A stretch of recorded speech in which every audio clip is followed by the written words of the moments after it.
Hello and welcome back to another video. তো finally confirm কিন্তু হয়ে গেল যে শাকিব খানের তাণ্ডব সিনেমার অভিনেত্রী কে হবে। এবং এই সিনেমার গতকালকে একটা পোস্ট কিন্তু প্রচন্ড পরিমাণে ভাইরাল হচ্ছে এবং কোথাও গিয়ে বোঝা যাচ্ছে যে সিনেমার কিন্তু একটা পোর্শন গানের শুট মানে কমপ্লিট করার ছিল। তো একটা জায়গা একটা লোকেশন বোঝা যাচ্ছে যেখানে একটা মোটামুটি একটা রাজপ্রাসাদের মতো একটা kind of location, সেখানেতে Shakib Khan এবং সাবিলা নূরকে দেখা যাচ্ছে। সে ভিডিওটা প্রচন্ড পরিমাণে ভাইরাল হচ্ছে। এবার ভাবো যে একটা সিনেমার ক্রেজ কিরকম, সিনেমাটা খুব নিখুঁত ভাবে বানানো হচ্ছে, সিনেমাটা এরকম করে বানানো হচ্ছে যে একটা সিকিউরিটি, প্রপার একটা সিকিউরিটি মাধ্যম দিয়ে সিনেমাটাকে যতটা পরিমাণে যাতে এই ফুটেজ গুলো না লিক হয় সেই কিন্তু ভাবনা চিন্তা করা হচ্ছে।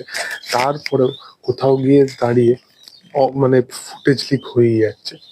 এবং তোমাদেরকে বলে রাখি এই সিনেমার কিন্তু 70% শুটিং কিন্তু কমপ্লিট হয়ে গেছে বাংলাদেশের মধ্যে।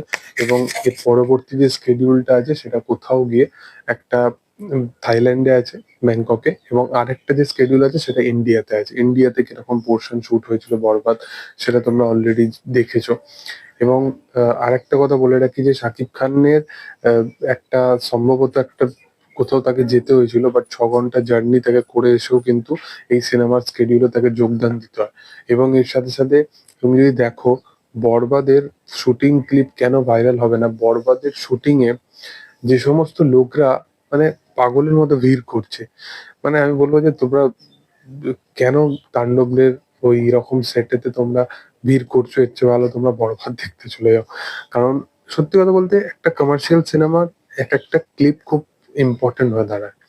মানে প্রথমত তো একটা পরিচালক সে চাইছে যে সে সমস্ত কিছুটা একটা সারপ্রাইজিংলি ভাবে অডিয়েন্সকে ডেলিভার করবে, এবং অডিয়েন্সের কোনো কিন্তু জানা অজানার বাইরে যে সিনেমাটা অ্যাকচুয়ালি কি হতে চলেছে, কি কনসেপ্টের উপর সিনেমা হতে চলেছে। এবং সেই জায়গায় দাঁড়িয়ে যদি আহ এরকম কাইন্ড অফ কিছু একটা জিনিস হয়ে যায় যেখানে ওই ক্লিপ ভাইরাল হয়ে গেল, এই হয়ে গেল, এই হয়ে গেল, তো সেটা কোথাও গিয়ে সিনেমাটার জন্য একটা বাজে ইম্প্যাক্ট ফেলতে পারে। যে এই জিনিসটা তো আমরা দেখিনি কিনে করেছিলাম। তবে সম্ভবত বরবাদের কিন্তু একটা গানের শুট হচ্ছিল, এবং গানটা হয়তো মানে মোটামুটি একটা গান, যেগুলো গানগুলো তো খুব ল্যাভিশ স্কেলে শুট হবেই সেটাই ভাবনা চিন্তা করা হচ্ছিল।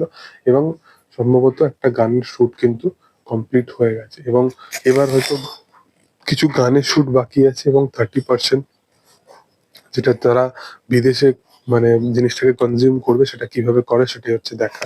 তবে তোমাদের কি বক্তব্য, তোমরা কিরকম ভাবে তাণ্ডবকে দেখতে চাইছো সেটা তোমরা অবশ্যই কমেন্টে জানিও। ভিডিও ভালো লাগলে অবশ্যই লাইক শেয়ার সাবস্ক্রাইব করে দিও। Thank you all, by.